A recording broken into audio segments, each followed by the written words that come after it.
میرے واجب الاحترام قابل قدر مسلمان بھائیوں، بزرگوں اور دوستوں،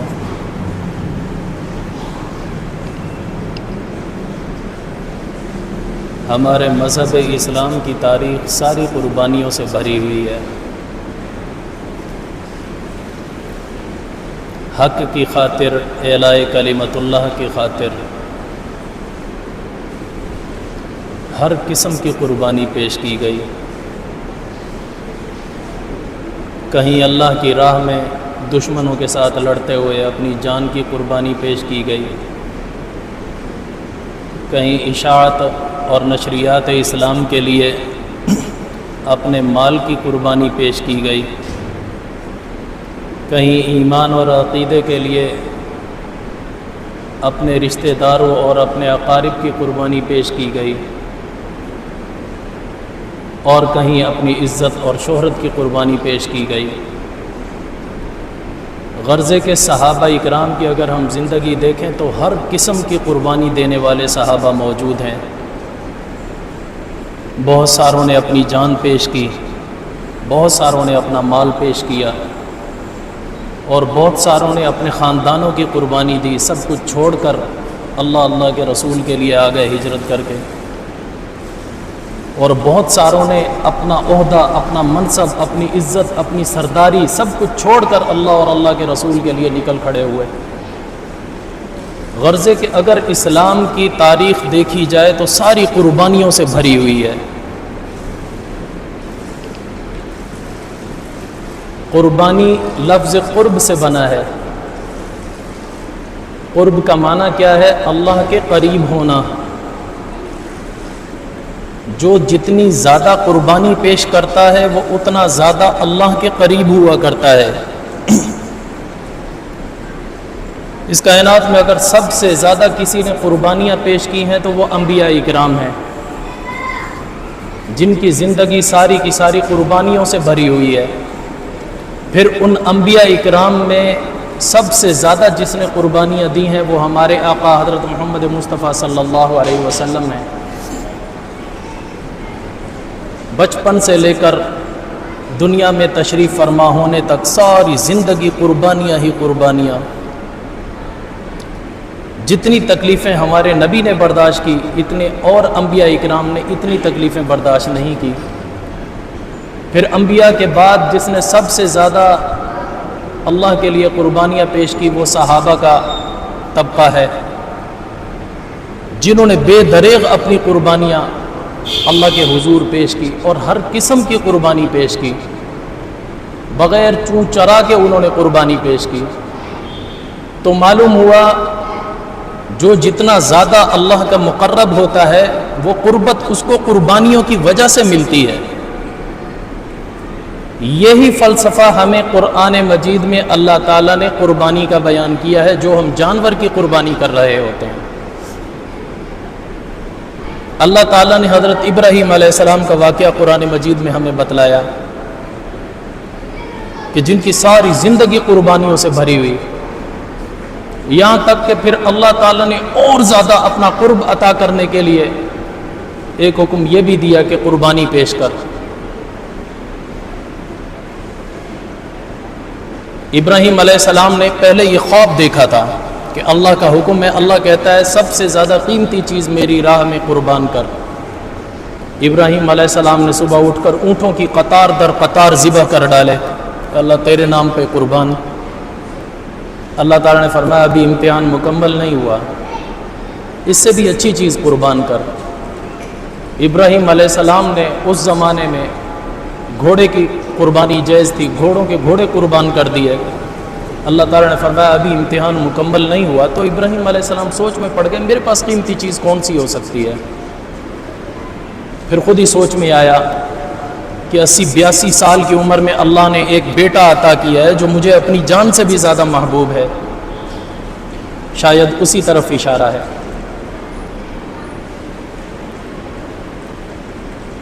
بس پھر فلسطین سے 1500 کلومیٹر کا سفر طے کر کے اپنے بیٹے کو ذبح کرنے کے لیے مکہ معظمہ تشریف لائے۔ اور اس وقت وہ بچہ 7-8 سال کا ہو چکا تھا. اس شعور کو پہنچ چکا تھا کہ میرے ماں باپ کون ہیں اور محبت کیا ہوتی ہے. بچے نے پہلی دفعہ باپ کو دیکھا ہے تو وہ کیا جذبات ہوں گے. پھر باپ آتے ہی نہ کوئی حال احوال نہ کچھ، بی بی ہاجرہ کو کہتے ہیں اسماعیل کو تیار کر دو، میں گھمانے لے جاؤں گا. اور لے کر کہاں گئے؟ مینا.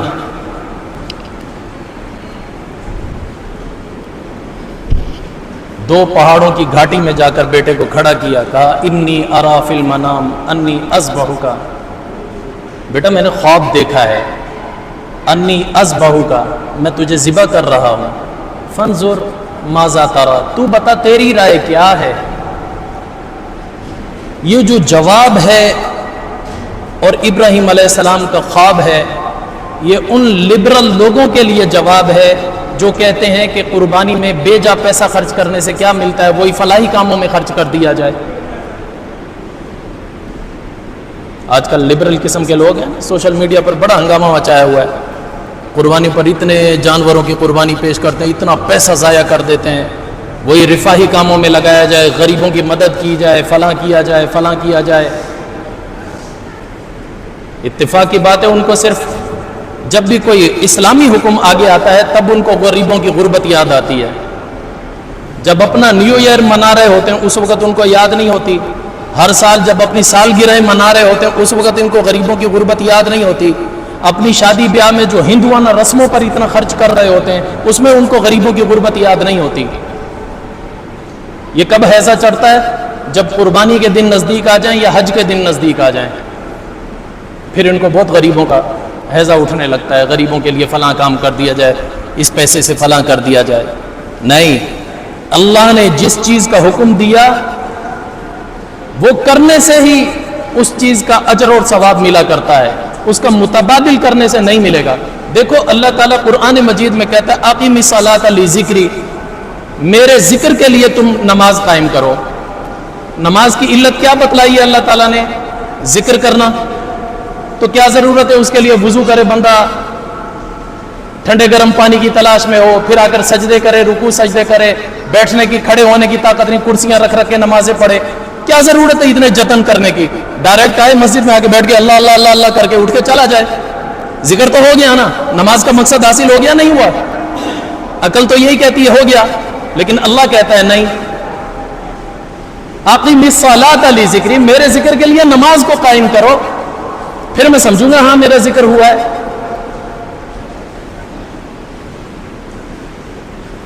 ہر چیز میں یہ نہیں دیکھا جاتا کہ فلاں عمل کی علت کیا ہے بس اس پر عمل کر لیں. نہیں، یہ سوچ کفر کی طرف لے جاتی ہے. اب دیکھو اللہ تعالیٰ نے قرآن مجید میں ابراہیم علیہ السلام کا قصہ ذکر کر کے اس طرف اشارہ کر دیا. ابراہیم علیہ السلام نے اپنی قیمتی چیز قربان کی، اونٹ قربان کر دیے، گھوڑے قربان کر دیے. اللہ کہتا ہے پھر بھی امتحان پورا نہیں ہوا، اب بھی اپنی محبوب چیز قربان کر.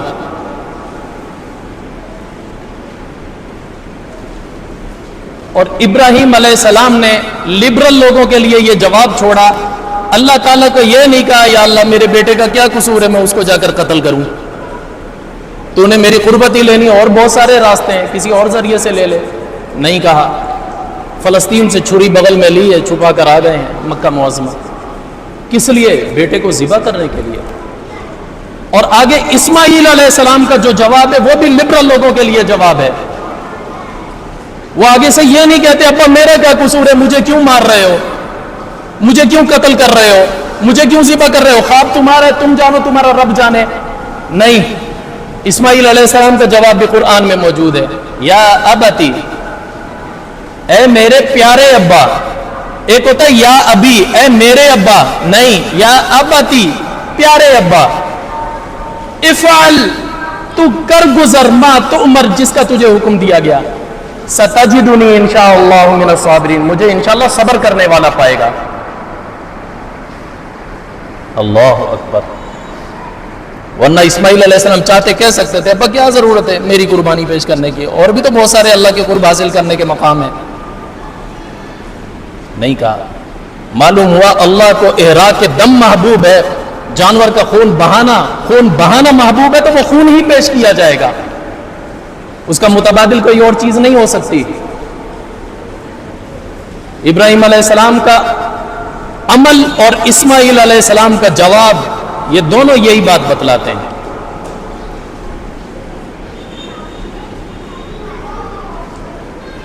قربان جائے ابراہیم علیہ السلام پر،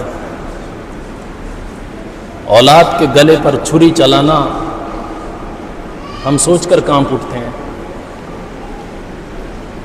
قرآن مجید میں ہمیں بتلایا گیا، ہمیں حکم دیا گیا ہے، لن تنالوا البر حتى تنفقوا مما تحبون وما تنفقوا من شيء فإن الله به عليم۔ اے مومنو، تم اس وقت تک نیکی کو پا بھی نہیں سکتے جب تک کہ اپنی محبوب سے محبوب چیز اللہ کی راہ میں قربان نہ کر دو، اور جو تم اللہ کی راہ میں دو گے اللہ خوب جانتا ہے۔ انسان سوچے سب سے محبوب چیز کیا ہے؟ جان۔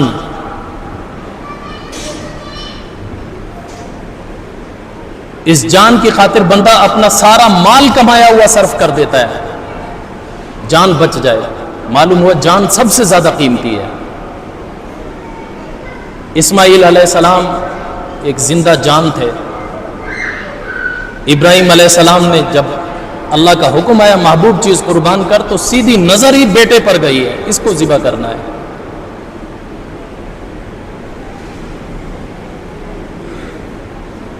کہنا، واقعہ بیان کرنا اور بیتنا بڑا فرق ہے۔ روایات میں آتا ہے جب ابراہیم علیہ السلام نے بیٹے کو لٹایا ہے، گردن پر گھٹنا رکھا ہے، سر ایسے، سر کے بال ایسے اوپر کو اٹھائے، منہ نیچے تھا، نیچے سے گردن پہ یوں چھری چلانا شروع کی ہے، تو اس وقت آسمان کی طرف دیکھ کر کہہ رہے تھے، اے اللہ تو کیا سمجھتا تھا اسماعیل کی محبت میرے دل پہ چھا گئی ہے؟ نہیں، اس جیسی محبت ہے لاکھوں تجھ پر قربان کر سکتا ہوں۔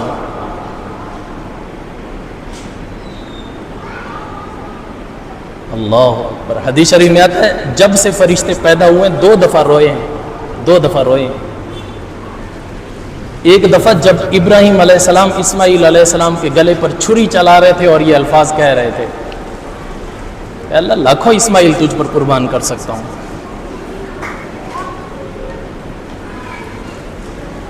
اس وقت فرشتے بھی روئے تھے۔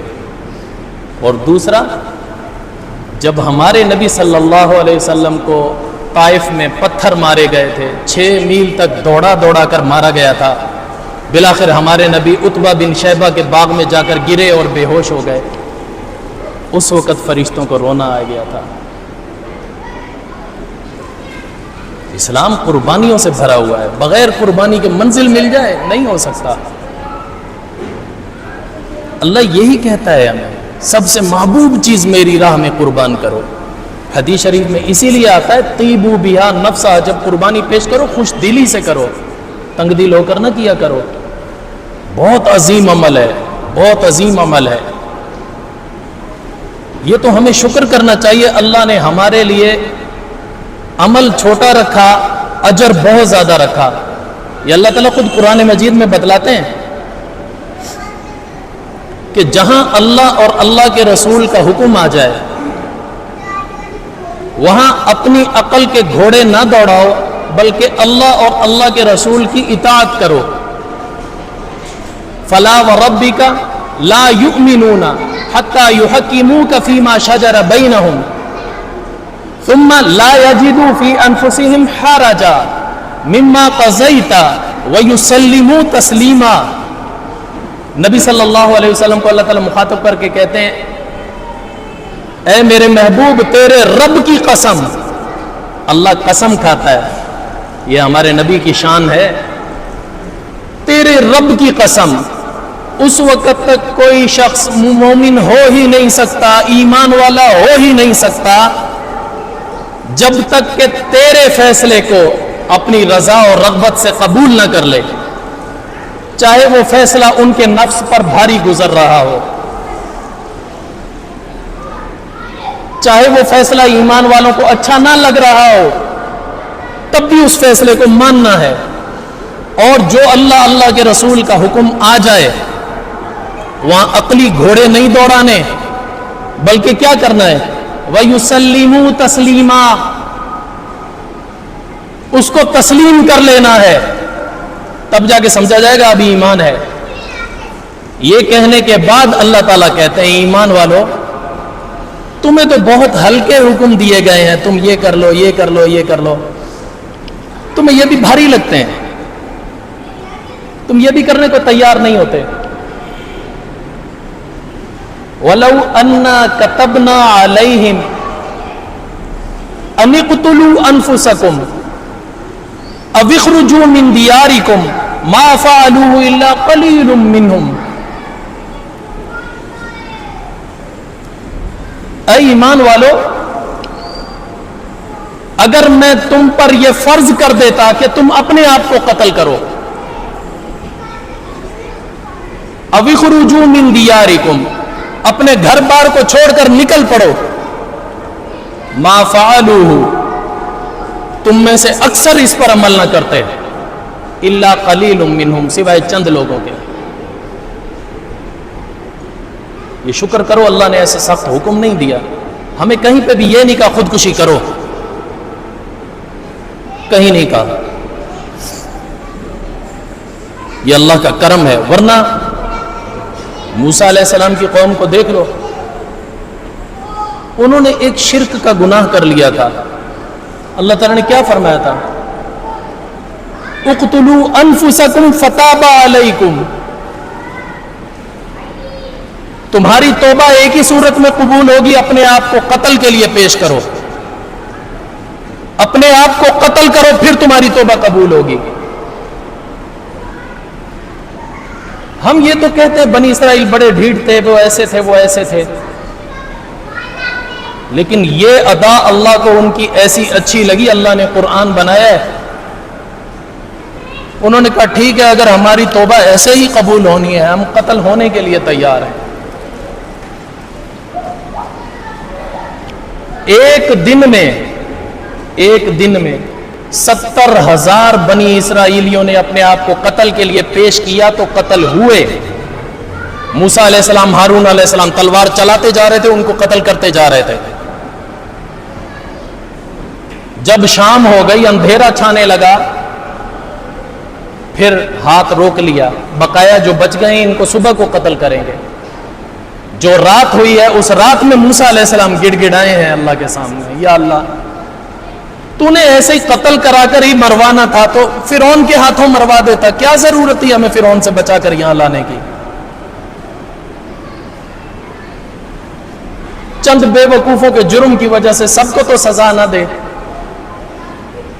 اللہ تعالیٰ کو موسیٰ علیہ السلام کا رونا پسند آ گیا، اللہ نے کہا اچھا چلو باقیوں کی سزا معاف کر دیتا ہوں۔ کتنا سخت حکم تھا، اور اس سخت حکم پر انہوں نے عمل کیا، اللہ کو یہ ادا ان کی بہت اچھی لگی۔ اللہ یہ کہتا ہے ایمان والو میں نے تو تم پر ایسا حکم نہیں نازل کیا، اگر میں کر دیتا کہ تم بھی اپنے آپ کو قتل کے لیے پیش کرو، کرتے نہیں۔ ما فعلوه، تم میں سے کوئی بھی نہ کرتا، الا قلیل منہم، سوائے چند لوگوں کے۔ وہ چند کون تھے؟ جب یہ آیت نازل ہوئی حضرت عمر رضی اللہ تعالیٰ عنہ اٹھ کے کھڑے ہوئے اور اٹھ کر کہنے لگے اللہ کے رسول اگر اللہ حکم دے دیتا میں ابھی کے ابھی اپنے آپ کو قتل کر دیتا۔ ادھر سے حضرت ابو بکر صدیق اٹھ کر کھڑے ہوئے، اے اللہ کے رسول ہم اس قوم کی طرح نہیں ہیں جنہوں نے کہا تھا موسیٰ علیہ السلام کو جا تو اور تیرا رب جا کر لڑے، ہم بیٹھے رہیں گے، آپ حکم مانگے، میں اپنے آپ کو پیش کروں گا، اپنی اولاد کو پیش کروں گا قتل کرنے کے لیے، ہم اس پر عمل کریں گے۔ حضور صلی اللہ علیہ وسلم خوشی میں اٹھ کر کھڑے ہو گئے، کھڑے ہو کر کہا صدقت یا ابا بکر، ابو بکر تو نے سچ کہا، تم کر گزرتے۔ پھر حضور صلی اللہ علیہ وسلم کچھ صحابہ کا نام لیا، نام لے کر کہا اگر اللہ یہ حکم دے دیتا اپنے آپ کو پیش کرو قتل ہونے کے لیے، عمر بھی اپنے آپ کو پیش کرتا، ابو بکر بھی اپنے آپ کو پیش کرتا، عبداللہ بن مسعود بھی اپنے آپ کو پیش کرتا، عبداللہ بن رواحہ بھی اپنے آپ کو پیش کرتا، اور بہت سارے پیش کرتے۔ اللہ اکبر، کتنا اعتماد ہے ہمارے نبی کو اپنے صحابہ پر. اگر یہ حکم آ جاتا یہ پیش کرتے اپنے آپ کو. لیکن اللہ نے یہ سخت حکم دیا نہیں، بجائے ہمارے نفس کی قربانی لینے کے، ہماری جان کی قربانی لینے کے، اللہ نے ہمیں حکم دیا جانور کی قربانی دے دو. میں یوں سمجھوں گا اپنی دے دی. اور یہ حکم بھی کیوں دیا قربانی کا؟ تاکہ ہر مسلمان کے اندر یہ جذبہ بھرا رہے کہ آج تو میں نے جانور قربان کیا ہے، کل اگر اللہ کے رسول کے لیے مجھے اپنی جان قربان کرنی پڑے میں کروں گا، اور اللہ کے رسول کے لیے اگر اللہ کے رسول کے دشمنوں کی جان لینی پڑے وہ بھی لے لوں گا. اس وجہ سے فرمایا کہ قربانی کرو. ہمارے یہاں کیا رواج بن گیا ہے، جب قربانی ہو رہی ہوتی چھوٹے بچوں کو اندر بھگاتے، جاؤ جاؤ تم نہ دیکھو تم نہ دیکھو. کیوں نہ دیکھیں؟ ان کو بزدل بنانا ہے. حضور صلی اللہ علیہ وسلم بی بی فاطمہ کی قربانی کرنے لگے، آواز دی فاطمہ نکل آؤ باہر، یہاں سامنے کھڑی ہو جاؤ، میں تمہارے لیے تمہارے نام کی قربانی لگاؤں پیش کرنے. اس وقت بی بی فاطمہ چھوٹی تھی، لا کر سامنے کھڑا کیا. کیوں؟ اسلام بزدلی نہیں سکھاتا، بزدلوں کی طرح کمروں میں بند کر کے رکھ دو. نہیں، ان کو آج بکرے کا خون بہتا ہوا دکھاؤ، کل وہ اپنا خون بہتے ہوئے بھی نہیں جھجکے گا بہاتے ہوئے، اور دشمن کا خون لیتے ہوئے بھی نہیں جھجکے گا. اسلام بہادری سکھاتا ہے، بزدلی نہیں سکھاتا. حدیث شریف میں آتا ہے مسلمان بزدل نہیں ہو سکتا، بہادر ہوتا ہے. ہمارے نبی ہمیشہ کے لیے دعا مانگا کرتے تھے، اللہم انی اعوذ بک من الجبن والبخل. اے اللہ میں پناہ مانگتا ہوں بزدلی سے بھی اور کنجوسی سے بھی. مسلمان سخی ہوتا ہے، مسلمان بہادر ہوتا ہے، بزدل نہیں ہوتا. قربانی کا حکم ہمیں بہادری سکھاتا ہے، بزدلی نہیں. اللہ نے حکم اس وجہ سے دیا بہادر بنو. آج جانور کی قربانی پیش کرنی ہے کرو، کل اپنی بھی دینی پڑے دے دینا. لیکن ساتھ ہی اللہ یہ بھی فرماتا ہے میں نے تم پر سخت حکم نازل نہیں کیا کہ تم ہمیشہ اپنی ہی قربانی دو. اگر میں دے دیتا یہ حکم ما فعلوا الا قلیل منهم، اکثریت تم میں سے عمل نہ کرتی سوائے چند ایک کے. اور ساتھ ہی اللہ نے ایک اور چیز بھی بتلائی، اگر میں سخت حکم دے دیتا اور اس پر جو لوگ عمل کر لیتے ان کا مقام کیا ہوتا. اللہ تعالیٰ نے 5 انعام گنوائے ان کے لیے. اللہ کہتے ہیں وَلَوْ أَنَّهُمْ فَعَلُوا مَا يُوعَظُونَ بِهِ، میں جس چیز کا حکم اگر دے دیتا، اس طرح کا سخت حکم اگر میں دے دیتا اور کچھ لوگ اس پر عمل کر لیتے تو ان کا مقام کیا ہوتا.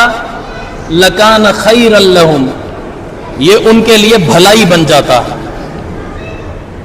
اللہ جس کو بھلائی کہے کتنی عظیم چیز ہوگی. اس کو تو دنیا آخرت کی بھلائی مل گئی. ہم تو ہر نماز میں مانگ مانگ کے تھک جاتے ہیں ربنا آتنا فی الدنیا حسنہ فی الآخرۃ حسنہ. اللہ میں دنیا میں بھی بھلائی دے، آخرت میں بھی بھلائی دے. بھلائی ملتی کوئی نہیں، اور وہاں بن مانگے مل رہی ہے. لَكَانَ خَيْرًا لَهُمْ. اور دوسرا فرمایا وَأَشَدَّ تَثْبِيتًا، اور دین پر ڈٹا دیتا، مضبوط کر دیتا ان کے قدموں کو، ان کے دین میں کبھی لغزش نہ آتی. ایسا پیور ایمان لے کر اللہ کے حضور پیش ہوتے، خالص ایمان لے کر اللہ کے حضور پیش ہوتے. وَأَشَدَّ تَثْبِيتًا. آگے فرمایا وَإِذًا لَآتَيْنَاهُمْ مِن لَّدُنَّا أَجْرًا عَظِيمًا، اور ہم اپنی طرف سے بہت بڑا اجر دیتے. کتنا بڑا؟ عظیمہ، بہت بڑا. اللہ خود کتنا بڑا ہے؟ اللہ اکبر، بہت بڑا ہے. کتنا بڑا؟ سورج سے بھی بڑا، چاند سے بھی بڑا، کل کائنات میں سب سے بڑا. اتنا بڑا کہ ہم تصور نہیں کر سکتے، اتنا بڑا. اور وہ خود بڑا کہے میں بہت بڑا اجر دوں گا، وہ کتنا بڑا ہوگا؟ ہم اس کا تصور کر لیں گے؟ نہیں. چوتھی چیز وَلَهَدَيْنَاهُمْ صِرَاطًا مُسْتَقِيمًا،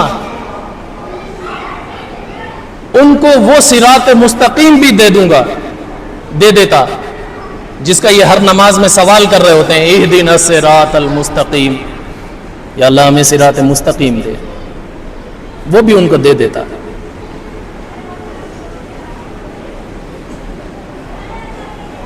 پانچویں چیز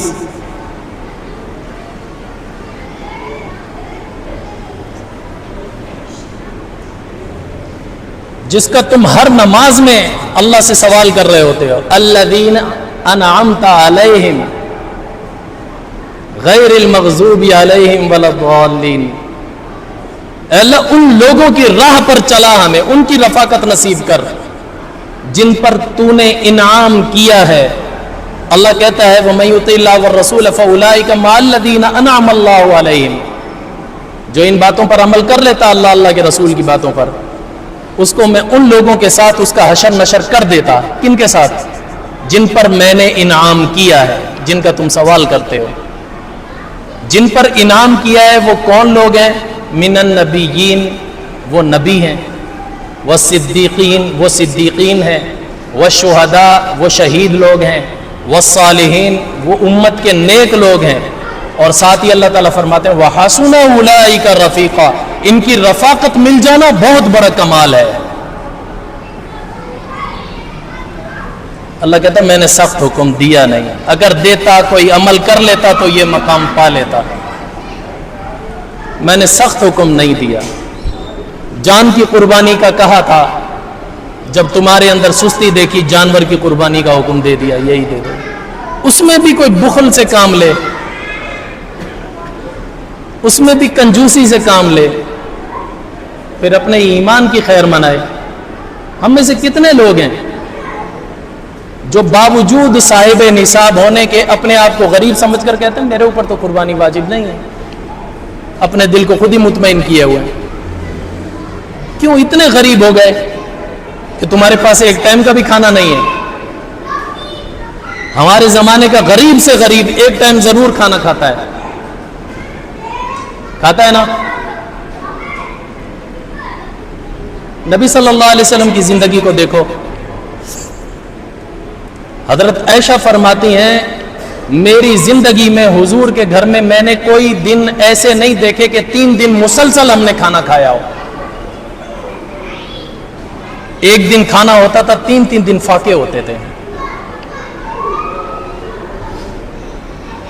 اور پھر حضرت عائشہ یہ بھی فرماتی ہیں کہ نبی صلی اللہ علیہ وسلم کے گھر میں 2 مہینے تک چولہا نہیں جلتا تھا۔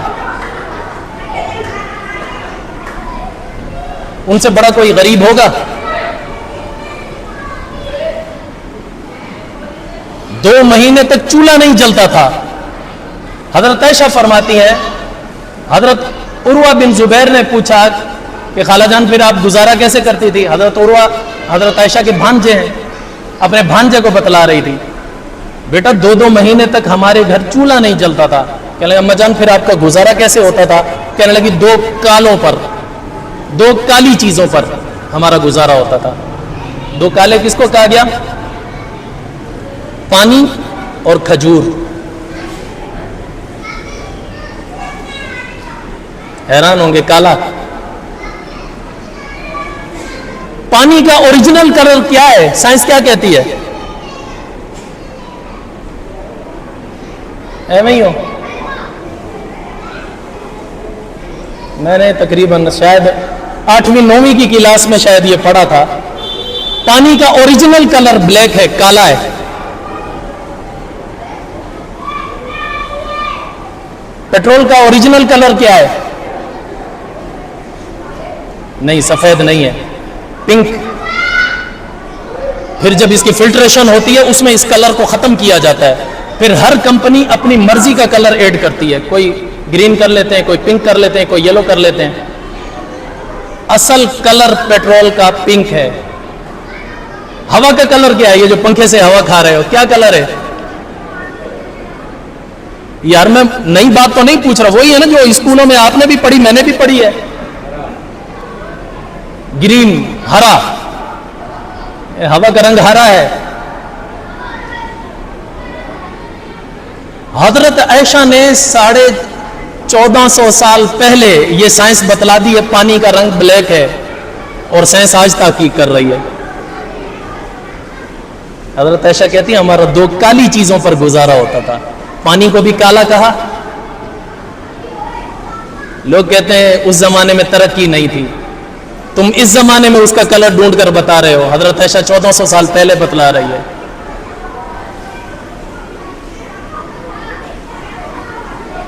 پانی اور کھجور، ان 2 چیزوں پر گزارا ہوتا تھا۔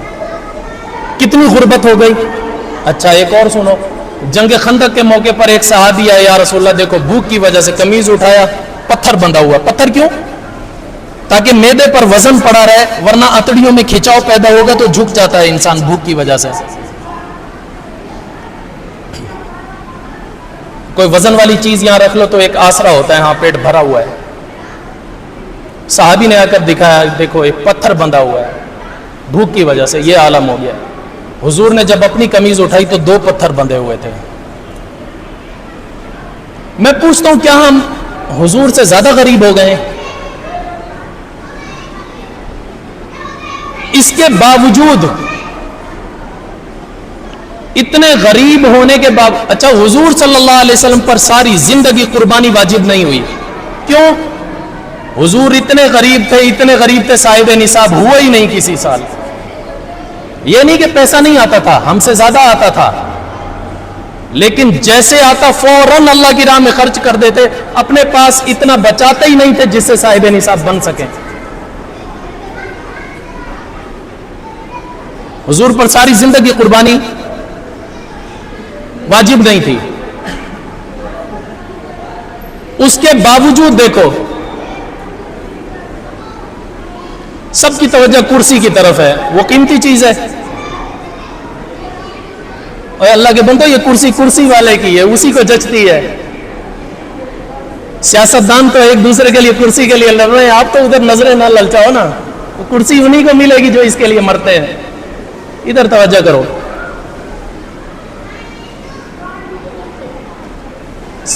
تینوں ناز ہے اپنی کرسی تے، ایک کرسی والے دی تے تو پہلے کرسیاں والیاں نو رب تختہ دار سوار کی تئی۔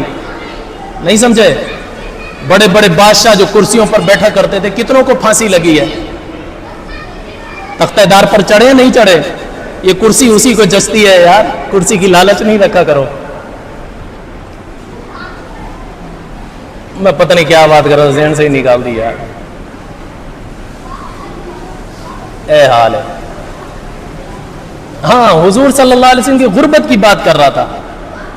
اب بتاؤ حضور سے زیادہ کوئی غریب ہے ہمارے معاشرے میں، جس کے گھر 3 دن روٹی نہ پکتی ہو، 2 مہینے چولہا نہ جلتا ہو، بھوک کی وجہ سے اس نے پیٹ پر پتھر باندھ لی ہو، ساری زندگی صاحب نصاب نہ ہوا ہو، اس پر قربانی ہی واجب نہ ہوئی ہو؟ ہے کوئی ایسا غریب؟ اس کے باوجود حضور صلی اللہ علیہ وسلم جب سے ہجرت کر کے مدینہ منورہ تشریف لے گئے، 10 سال میں 1 سال بھی ایسا نہیں تھا جس سال حضور نے قربانی نہ کی ہو۔ فرض واجب نہیں تھی، نفلی تھی، وہ بھی نہیں چھوڑی، ضرور کرتے تھے۔ یہ اتنا عظیم عمل ہے، قربانی ضرور کرتے تھے، اور ایک بھی نہیں 2 کیا کرتے تھے، ایک اپنی طرف سے خالص اپنی طرف سے، اور دوسری اہل بیت اور پوری امت کے غریبوں کی طرف سے، یعنی اس کا ثواب بڑھ جاتا تھا، فریضہ ان کا ادا نہیں ہو جاتا تھا۔ آج کل بھی جو کہا جاتا ہے نا کہ ایک قربانی اپنی طرف سے کر لو، ایک امت کی طرف سے کر لو، ثواب ہے، اس کا یہ مطلب نہیں کہ پوری امت بس ایک ہی بندے پہ نظریں جما کے بیٹھی رہے، حاجی صاحب وڈے امیر نے بس ایک کار کے انسان، نہ اپنی اپنی علیحدہ علیحدہ کرو۔ اس کا مطلب ہے اس نے قربانی تو کر دی، اس کا ثواب سب پر بٹ گیا۔ وہ ہو سکتا ہے، اب بھی ہے، ہم جو مرحوم ماں باپ کے لیے جو قربانی کر رہے ہوتے ہیں ثواب ہی جاتا ہے نا، بوٹیاں تو ہم ہی ٹھوستے ہیں۔ تو بات یہ ہے کہ ثواب کا دائرہ وسیع ہے۔ ہمارے نبی ایک قربانی پوری امت کے ثواب کے لیے کیا کرتے تھے، ایک اپنی طرف سے، ہمیشہ۔ 10 سال ہجرت کے بعد آپ صلی اللہ علیہ وسلم حیات رہے، 1 سال بھی آپ صلی اللہ علیہ وسلم نے ناغہ نہیں کیا۔ پھر آخری سال حضور صلی اللہ علیہ وسلم نے جو حجۃ الوداع کیا ہے، آخری حج، اس میں حج سے فارغ ہو کر آپ صلی اللہ علیہ وسلم نے حضرت علی المرتضیٰ رضی اللہ تعالیٰ عنہ کو پیسے دیے، جاؤ میرے لیے قربانی کے جانور خرید کر لاؤ۔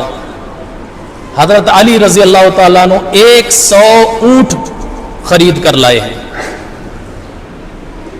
30 گائے خرید کر لائے،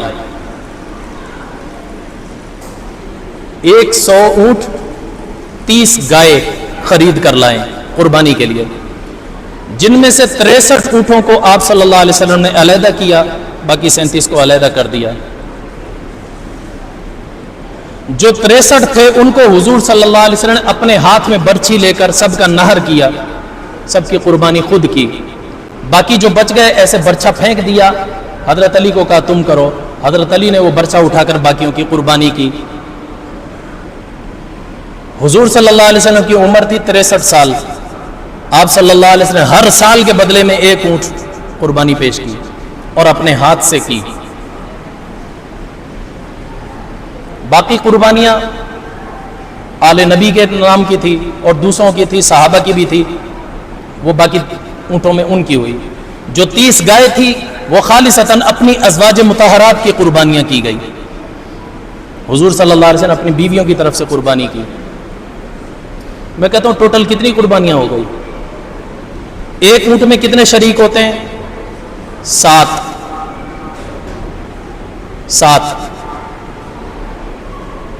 100 اونٹوں کی کتنی قربانیاں ہو گئی؟ 700 100 اونٹوں کی 700 قربانیاں، پھر 30 گائے کتنی قربانیاں ہو گئی؟ 210، یعنی 910 ہو گئی۔ پھر آپ صلی اللہ علیہ وسلم 10 سال تک قربانی کا ناغہ نہیں کیا تھا اور ہر سال 2 قربانیاں کرتے تھے، ایک بھی نہیں، 20 قربانیاں وہ ہو گئی۔ ایڈ کرو اس میں کتنی ہو گئی؟ 930۔ اتنی غربت کے باوجود حضور صلی اللہ علیہ وسلم 930 قربانیاں کر کے دنیا سے تشریف لے گئے۔ اب ہم اپنے گریبانوں میں جا کے کیا ہم غریب ہیں؟ ایک بھی کرنے کو تیار نہیں۔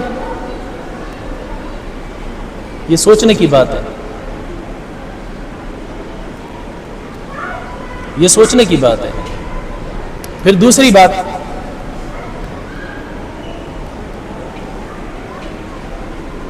جس شخص پر قربانی واجب ہے وہ پہلے اپنا واجب ادا کرے۔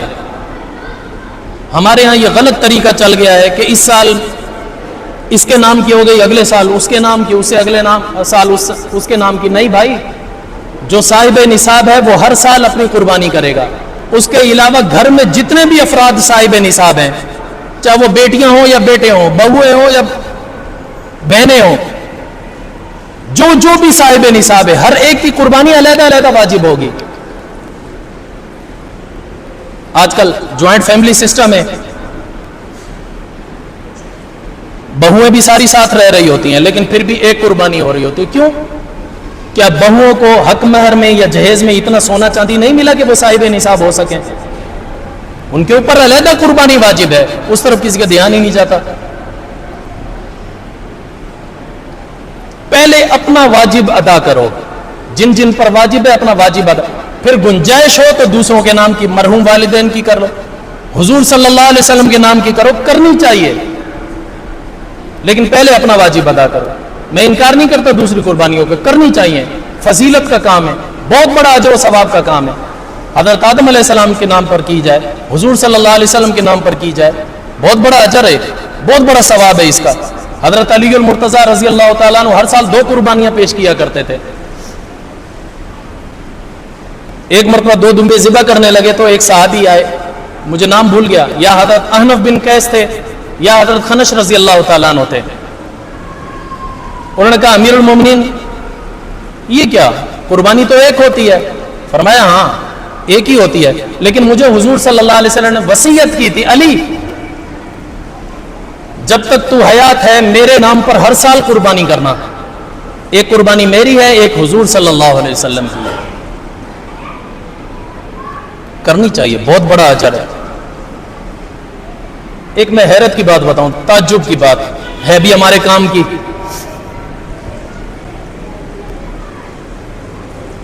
میرے والد صاحب مولانا نذیر احمد رحمۃ اللہ علیہ جامعہ اشرفیہ کے استاد الحدیث بھی تھے. وہ مولانا احمد علی لاہوری رحمۃ اللہ علیہ ان کے خلیفہ تھے. حضرت مولانا احمد علی لاہوری رحمۃ اللہ علیہ نام سنا ہوگا، بہت بڑے اللہ کے ولی گزرے ہیں. ہمارے والد صاحب فرمایا کرتے تھے کہ مجھے میرے مرشد مولانا احمد علی لاہوری رحمۃ اللہ علیہ نے ایک نسخہ بتایا تھا، میں تمہیں بھی بتلاتا ہوں، ضرورت پڑے اس پر عمل کیا کرنا. اللہ کا شکر ہے ہمارا عمل ہے اس پر، دونوں بھائیوں کا. حضور کے نام کی ضرور قربانی کرتے ہیں، وہ علیحدہ میں علیحدہ. وہ عمل کیا ہے؟ فرمایا کہ میرے مرشد کہا کرتے تھے اگر کسی کی اولاد نافرمان ہو جائے، چاہے وہ لڑکا ہو چاہے لڑکی ہو، یہ بہت بڑا عذاب ہوتا ہے جیتے جی جس کی اولاد نافرمان ہو جائے. کئی ماں باپ بیچارے ٹینشن میں جان دے دیتے ہیں، اٹیک تک ہو جاتے ہیں ان کو. اللہ تعالیٰ سب کو فرما بردار بنائے، سب کو نیک صالح اولاد عطا فرمائے. اللہ نہ کرے اگر کسی کی اولاد نافرمان ہو. میرے والد صاحب بتلا رہے تھے کہ مولانا احمد علی لاہوری رحمۃ اللہ علیہ نے نسخہ دیا، کہا کہ وہ اپنی قربانی کرنے کے بعد اگر گنجائش ہو تو ایک قربانی حضور صلی اللہ علیہ وسلم کے نام کی کرے، پھر اس قربانی کا سارا گوشت بانٹے نہیں، وہ اس نافرمان اولاد کو کھلائے. اس ایک ہی عمل کی وجہ سے وہ اولاد من و ان فرما بردار بن جائے گی. یہ قرآن و حدیث میں نہیں ہے نسخہ، یہ میں صاف بتلا رہا ہوں. یہ وہی حساب ہے جتنا گڑ ڈالو اتنا میٹھا، ڈالتے جاؤ کماتے جاؤ. اور فرمایا کہ اگر کسی شخص کا بیٹا شرابی ہو، اس کی شراب کی عادت نہ چھوٹتی ہو، یا جواری ہو جوئے کی عادت نہ چھوٹتی ہو، اس کو بھی یہی چاہیے وہ حضور صلی اللہ علیہ وسلم کے نام کی قربانی کرے اور وہ گوشت اس شرابی کو یا اس جواری کو کھلا دے. اس کی برکت سے اللہ تعالیٰ اس سے یہ بری عادت چھوڑا دیں گے. ایک ہی دفعہ کرنا ہے عمل. کتنا آسان نسخہ ہے. کیوں؟ اب اس جانور کی نسبت ہو گئی ہے حضور صلی اللہ علیہ وسلم سے، اور اللہ تعالیٰ اپنے نبی کی لاج رکھا کرتے ہیں، اس نسبت کی بھی لاج رکھا کرتے ہیں، اس نسبت کو بھی ضائع نہیں ہونے دیتے. پھر اس کی برکت اتنی ہے کہ وہ نسبت جس میں جائے گی وہ سیدھے راستے پر آ جائے گا. جب یہ دو چیزیں بتلائی مولانا احمد علی لاہوری رحمۃ اللہ علیہ نے، تو میرے والد صاحب پوچھنے لگے حضرت اگر کوئی لا علاج بیمار ہو اس کو دیں؟ کہا نہیں، اس کے لیے نہیں ہے، ان کے لیے دوائیاں اور بھی موجود ہیں. معلوم ہوا یہ خاص اس چیز کے لیے ہے. نسبت بہت قیمتی چیز ہے، بہت قیمتی چیز ہے. بریلوی مسلک کے جو بانی ہیں حضرت اعلیٰ حضرت احمد رضا خان صاحب رحمۃ اللہ علیہ، میں نے ان کا ایک واقعہ پڑھا تھا کسی کتاب میں، وقت ہو گیا مجھے یاد نہیں اپنی کون سی کتاب ہے، لیکن پڑھا ضرور تھا. نسبت سے مجھے بات یاد آئی، عرض کر دوں. وہ ایک مرتبہ اپنے مریدین کو کہنے لگے کہ مجھے جب موت آئے گی مجھے سختی نہیں ہوگی موت کی. مریدین میں سے ایک مرید کہنے لگا وہ کیسے؟ کہنے لگے کہ حدیث شریف میں آتا ہے المرء مع من احب، جو بندہ جس سے محبت کرتا ہے نا اس کا حشر نشر اسی کے ساتھ ہوتا ہے، ہر پل وہ اس کے ساتھ ہوتا ہے. مجھے یقین ہے میں نے نبی سے اتنا عشق کیا ہے، اتنا عشق کیا ہے، جب میں مرنے لگوں گا اس وقت بھی میرے سامنے حضور ہی ہوں گے، اور جب حضور کا چہرہ دیکھنا نصیب ہو جائے گا نا پھر موت کی تکلیف نہیں لگے گی. اس وجہ سے میں کہتا ہوں مجھے موت کی تکلیف نہیں ہوگی. کسی مرید نے کہا حضرت یہ کیسے ہو سکتا ہے؟ موت کی سختی تو نبیوں نے بھی محسوس کی. کہا چلو ٹھیک ہے، نسبت کی بات ہے. یہ جو میں بتلا رہا تھا کہ ابھی حج کے موقع پر حضور نے 100 اونٹ ذبح کیے، 100 اونٹ قربان کرنے کے لیے منگوائے، 63 خود ذبح کیے. حضرت ابو ہریرہ رضی اللہ تعالیٰ عنہ کی روایت ہے، کہتے ہیں جب اونٹوں کو پیش کیا گیا حضور کے سامنے، حضور نے فرمایا 5 کو میرے سامنے لاؤ، 5 کی جوڑی میرے سامنے لاؤ۔ وہ اونٹ جیسے حضور کے سامنے آتے، حضور کے ہاتھ میں برچھا تھا، حضور کھڑے اونٹ کو ایسے مارتے تھے۔ حضرت ابو ہریرہ کہتے ہیں میں ڈر رہا تھا کہ اونٹ کو باندھا بھی نہیں ہے، اونٹ کو بٹھایا بھی نہیں ہے، پھر حضور کھلے اونٹ پر وار کر رہے ہیں، ایسا نہ ہو یہ اونٹ نقصان نہ دے دے۔ ہمارے یہاں اونٹ کی قربانی کرتے ہیں، کیسے کرتے ہیں؟ ٹانگیں بھی باندھ، فلاں بھی باندھ، پھر ڈر ڈر کے کسائی قریب جا رہا ہوتا ہے، اور بسا اوقات پھر بھی اونٹ جو ہے نقصان دے دیتا ہے۔ حضرت ابو ہریرہ کہہ رہے ہیں میں ڈر رہا تھا کہیں کوئی اونٹ نقصان نہ دے دے، حضور نے بندھوایا نہیں ہے، ایسے کیسے قربانی کر لیں گے؟ لیکن حضرت ابو ہریرہ کہتے ہیں میں دیکھ کر حیران رہ گیا، ہر اونٹ ایک دوسرے کو دھکا دے کر اپنا نمبر پہلے پیش کر رہا تھا کہ حضور مجھے ذبح کر دیں۔ یہ نسبت ہے، حضور کی نسبت ہے، بڑی بڑی تکلیفیں بھی ٹل جاتی ہیں۔ اس وجہ سے میں کہتا ہوں حضور کے نام کی بھی قربانی کرو۔ حدیث شریف میں آتا ہے نا طیبوا بہا نفسا، دل کی خوشی سے کرو، اپنا واجب بھی ادا کرو، گنجائش ہو حضور صلی اللہ علیہ وسلم کے نام کی بھی کرو۔ وہ سب کچھ ہمارے لیے کر کے گئے، ہم اتنا سا بھی عمل ان کے لیے نہ کریں، یہ تو بے وفائی ہو جائے گی۔ اللہ ہم سب کو ان باتوں پر عمل کی توفیق عطا فرمائے۔ وما علینا